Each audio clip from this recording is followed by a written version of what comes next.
a couple months ago, we had someone talked about Dungeons and Dragons, and I realized, even though some of us know it, know what it is and have played it, there's a lot of people that have no idea what it is. And given that I was in that position, I don't know, like 6 months ago, I had no idea what Dungeons and Dragons is other than what we usually see in Sirius and Big Bang Theory and all that. I didn't know much more other than, well, it's a bunch of people sitting around in a table, they roll some dice and supposedly have fun. But what exactly happens during a game of Dungeons and Dragons, and what can I do to try it? So before we get into what Dungeons and Dragons is, I think we should move a bit back and go into where did it come from. So Dungeons and even before that, there's something that all these people have in common, and it is that they still play, or at some point in time they used to play a lot of Dungeons and Dragons. So all of them played, and some of them still do. Vin Diesel and Manganielli also both have YouTube videos with them playing currently, and there's a lot of people looking at it, and it has had a big explosion in popularity, Dungeons and Dragons, in the last 4 years, I'd say.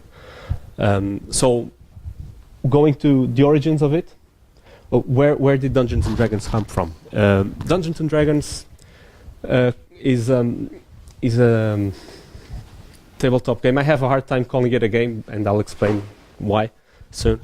And it comes back from the time where computer games were really in the beginning. It was in 1974 when the first Dungeons and Dragons rule book was actually published. And well, you had some war games where people have some toy soldiers and you have tactics and all that, but you didn't have board games were also very easy, very simple, and someone wanted to create some rules that were more flexible and would allow more character development. Okay, so the difference between Dungeons and Dragons and the board games at the time were that instead of controlling several pieces in a board with tactical combat, you would have one character which would try to roleplay, and that's the key feature here, where you try to put yourself in the shoes of that character and kind of act like the character would act. So the game evolved throughout the times. This was 1974, the first edition of Dungeons and Dragons. In 2014, the 5th edition was launched. With each of these editions, total rules rewrites happened. Sometimes to make them more complex, but lately the rules have actually been made simpler, and I think that's why the game has experienced a big boom in popularity. Because, well, first, because it's been around since '74, it has become a part of pop culture, as I kind of showed with the previous slide. You have a lot of adults now that played it when they were kids, and some still do, so they still revisit the game. And there's the fact that it has become more well known and the rules are simpler actually draws more people into the game. So now that I've given you a bit of the background story, how do you actually play Dungeons and Dragons? What is Dungeons and Dragons? So you know it's a game where you have people, friends, preferably, where you just join around the table. But before you even start playing, you have to understand that a game of Dungeons and Dragons is not a game in the traditional sense. One of the players is the computer of the game. So if we want to draw a parallel between computer games and board games, okay. So there is one of the players has the responsibility to make up the whole setting where the game goes on, while the other players each have their own character. So trying to use an example most people will know, let's think about Lord of the Rings. Okay, the movie, the first movie. Let's think about the first movie. That could be a typical Dungeons and Dragons adventure. You have a group of different characters that all join together in a group to overcome an obstacle. So there's this ring they have to throw in a mountain. So someone just got a ring, and you have the guy that shoots arrows. You have the big dwarf that is always grumpy and has an axe and all that. I'm not pointing fingers at anyone. The dungeon master job is to create the world and to play every single non-player character in the world. So you have all the players. So there's this guy that says, well, I want to be the grumpy one. I want to be the one that shoots arrows. So everyone chooses their character. They imagine how they are going to build their character. All characters have some strengths and weaknesses, because if everyone was super strong, well, there was not much in the way of obstacles. And it's the DM's job to say, okay, you can do that. How do you actually interact with the world? So this is all make-believe. That's the first part that's very important here. There is no computer graphics. There are I mean, the dungeon master can try to get some pictures or some sounds to get you in the mood, but you have to imagine all of it. There is no physical stuff, unless that comes after. So it's the dungeon master's work to make sure they can describe to you the world as they imagine the best as possible. So if you don't know what a dwarf is, it's going to be hard to picture it, unless the dungeon master says, well, a dwarf is just a short guy. They live more than a regular human. They create grudges, so you don't ever want to cross their paths and stay on the bad side of them. You know, that type of stuff. That's what the dungeon master's job is. Also, the other big responsibility of him is to say to you what you can do or you can't do, because you have books like this, like big books with lots of rules. You can know some of your rules as a player. You know some of the rules that affect you, but the dungeon master must know all of the rules, or at least know where to find them. Because whenever you want to do something, it's his job to say you can or you can't. You were successful or you weren't. So to give you an example here, let's say you had the archer guy that shoots arrows, and the player says, well, I just want to shoot this arrow from here I just want to tie the ring on my arrow and I'll shoot it into the mountain. And the dungeon master is the one to say, well, you have like 3 continents between you. You can't, that's just impossible. That makes no sense. So that's where he gets into, but a good dungeon master will always try to make it possible to do something. So it's not plausible for the guy to shoot an arrow 3 continents away, but if he's at the base of the mountain and he says, I want to try to shoot an arrow, okay, go ahead. You just lost the ring and the arrow. Now you have to find it, because it's about the whole game. The whole point of the game is having consequences for your actions, and the being able to create consequences that are not predicted is what makes it fun. So that said, the Gary Gygax, which was the inventor of the game, he had this idea of the dungeon master as the person that has the whole setting and the rules in his head, and is the one that is there to provide the best experience to all the players. Because in the end, there is no winning condition in Dungeons and Dragons. I mean, there's a story that, as much as the dungeon master wants to have all planned, it's going to be completely thrown off the balance for the players. So, giving an example again, the reason why Lord of the Rings as a movie could not work as a Dungeons and Dragons adventure is that at some point So all the players, the player characters are around the table, and the guy says, "Oh, you have to throw this ring in the mountain." Well, if the player says, well, I don't want to, I'll just want to go back to the tavern and drink beer. So the movie would end right there. But in a Dungeons and Dragons game, that is supposed to be able to be possible. So if you just don't want to do that, okay, so tough luck. Now the Dungeon Master has the responsibility of coming up with a plan to ensure that it's possible for you to just go down to the tavern, drink some beers, and I don't know, maybe start a tavern brawl and everyone starts fighting each other and then something happens. So that's where the whole Dungeons and Dragons thing is completely different from regular games, and that's why I have a hard time calling it a game. What you're doing is a bit of improved theater, along with some with some dice rolls. Well, you just roll dice whenever you don't know the outcome of something. So if it's possible, but it's not a guaranteed success, you just roll some dice. So, and there's an important rule.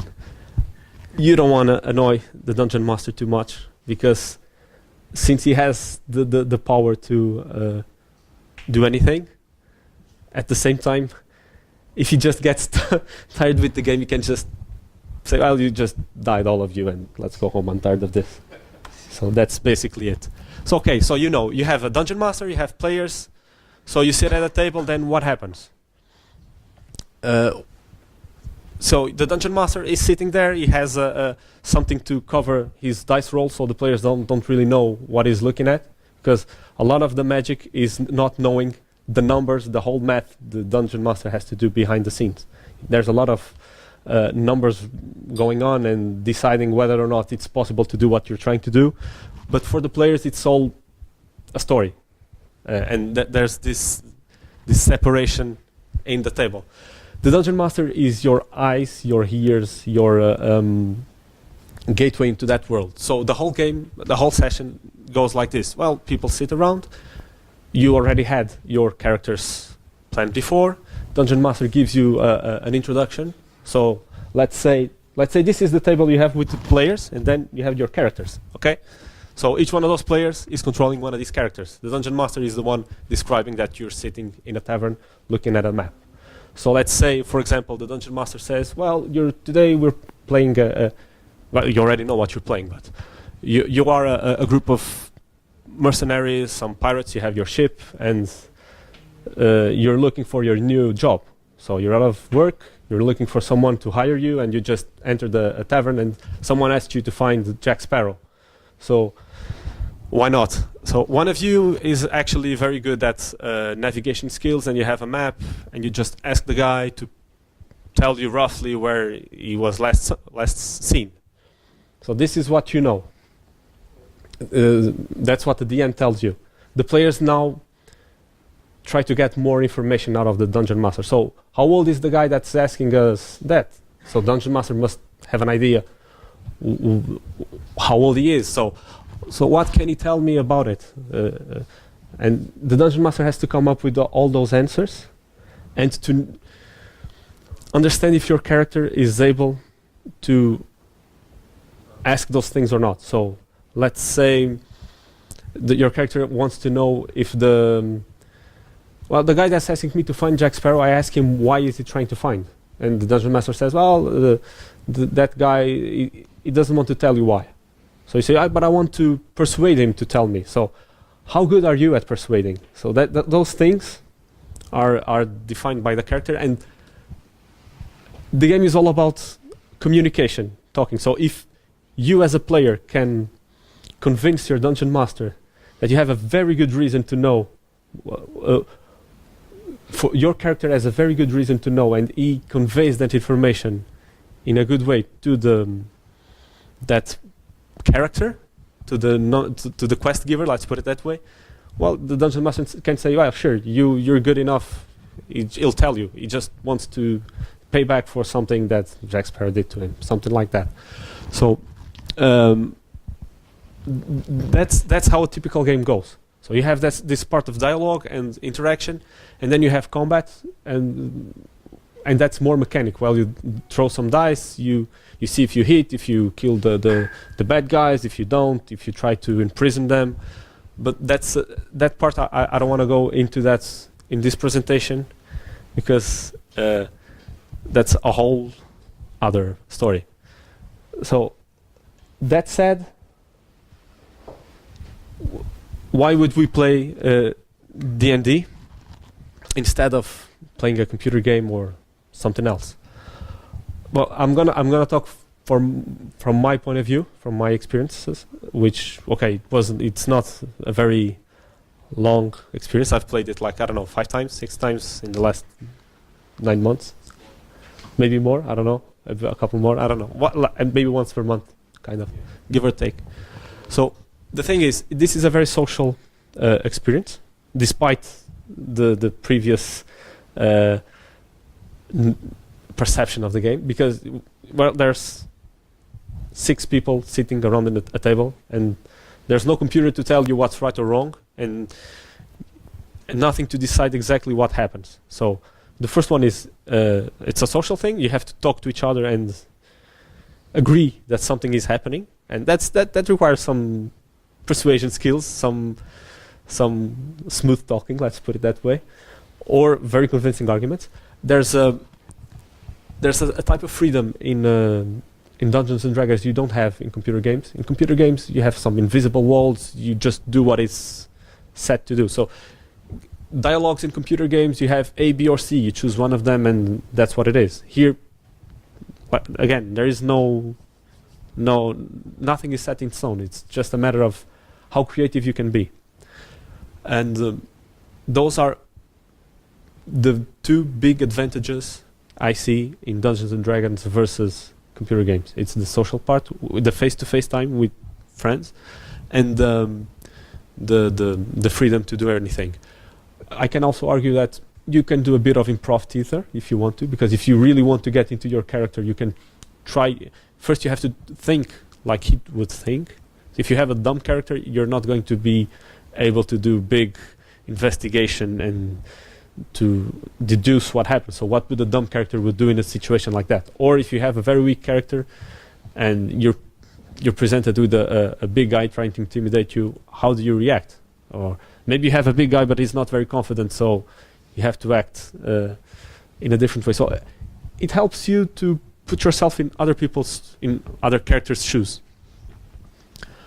That said, it's fun. So as long as if you have a group of friends with whom you can goof around, it's a good way to have funny stories about fictional settings. And that said, I'd like for you to just throw me some questions, because I'm pretty sure there's a lot of it that is still missing from your perception of the game. And if you want to, I'll have a book here that is an adventure, because you can invent everything from scratch as a dungeon master, or you can buy pre-made adventures that some people just build and give you as a way to make it easier for you to get into the game without having to imagine a whole world from scratch. That was a great question. Yeah, because if you want to start, the only major requirement you have to play Dungeons and Dragons is to have a dungeon master. Then you say, well, what is the requirements to be a dungeon master? That's a whole other story. So you got to know the rules, or if you don't know the rules, you have to at least be able to make up the rules on the fly, because that happens a lot of times. The books, the thing is, you have 3 books. The base rule set. You have one book for the players, rules for the players, where you can read on the part regarding your character, and that's it.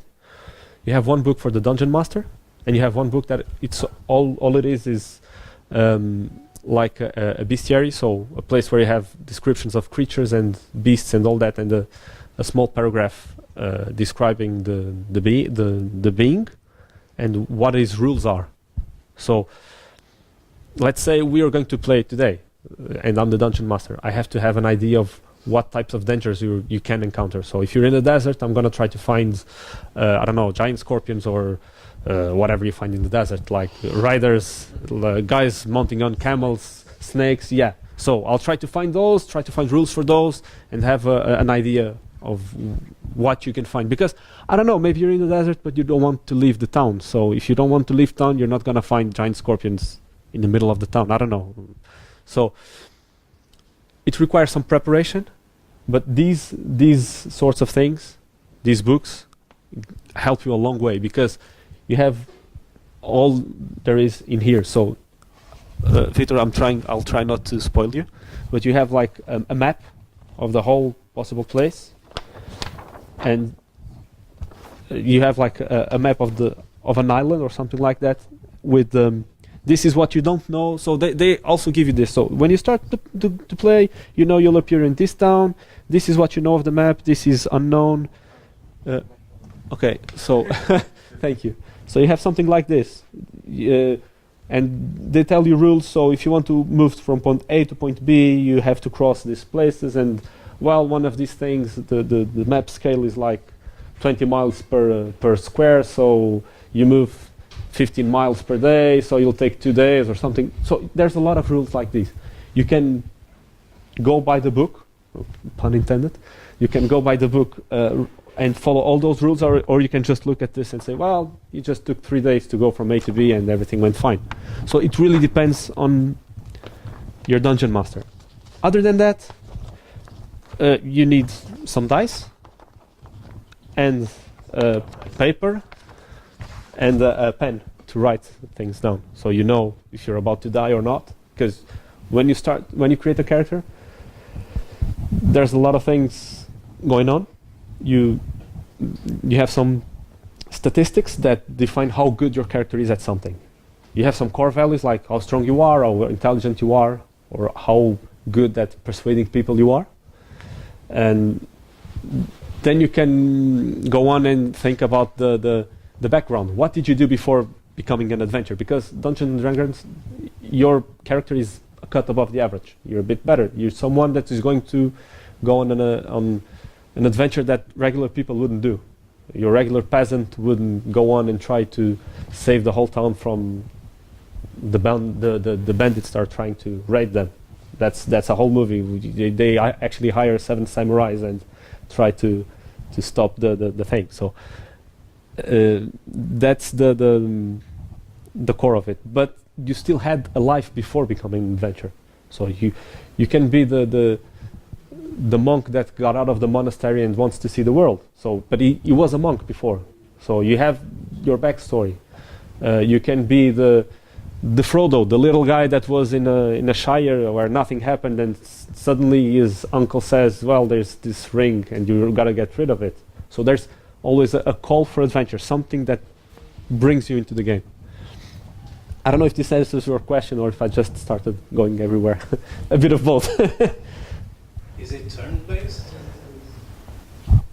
In more or less. Yeah, in combat, yes. When you're not in... So in combat, you have an order from which each character acts, and it's turn-based. When you say combat between the players or combat between dungeon masters? It's always between players and the environment. So the thing here, that's one of the social contract things, is the party. I mean, that doesn't mean that can be conflict between party members can be interesting, but it usually brings the game to a slow. So usually the party is a group that are friends, and they're fighting against the environment. So there's combat. There are rules where you try to hit a creature. You have to roll some dice. You see if you hit it or not. If you failed, then someone else's turn comes into play, etc. When you're not in combat, there's no turn. It's actually more like a conversation. I know it's not easy to imagine this. It's not. And how long does it take? And don't answer. Oh. So think about it as a series, a TV series, and I think that's the best parallel I can do. A session D&D session is like an episode. An episode. It takes a lot longer than an episode, though. So an episode is like 40 minutes, 50 minutes. D&D session can take anywhere from, I don't know, 3-4 hours to 8. It really depends on how well you're feeling it. And when does it end? When you want. Yeah, that's the thing. It's a bit of a usual. The campaign. It's like playing carnival. It's not a game. No. It's just dressing up in costume and playing carnival. Yeah, kind of like that. Yeah, the difference is like a series.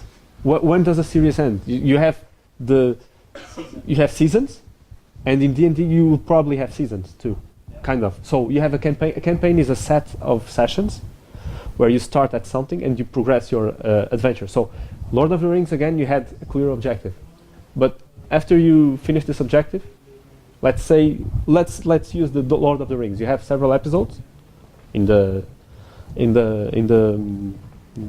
ongoing thing. So you have the campaign.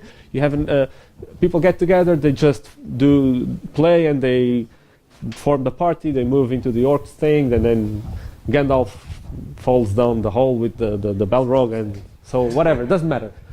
But then, if you actually are able to throw the ring into the fire, because in the D&D world, you don't know if you're able. So let's say you did throw the ring. Now what? Fine, the game just ended. Okay, you can end there, but And they live happy ever after. exactly. Or you can say, well, 10 years later, your characters got together again, and someone else just Books appeared. with the adventures, they have an end. Yes. One shot, yeah. So everyone wants to be the bank. Here, does everyone wants to be the dungeon master, or No. because It's a lot of work. It's fun for the dungeon master, but it's not fun for the others. That's the thing. No, the thing is, the dungeon master main goal is to ensure the other people are having fun, because the story is not the DM. The world is from the DM, but the story is for the players. So the players are the ones writing their story. And How does it go with the interactions? The dungeon master is behind the card, yeah, throwing dice, and how do the players interact with the dungeon master? I want to go there. I want to cross the river. exactly. Yeah. And So how the you- other guy wants to fight. How do you cross the river? How do you cross the river? Or a team. The team master will say,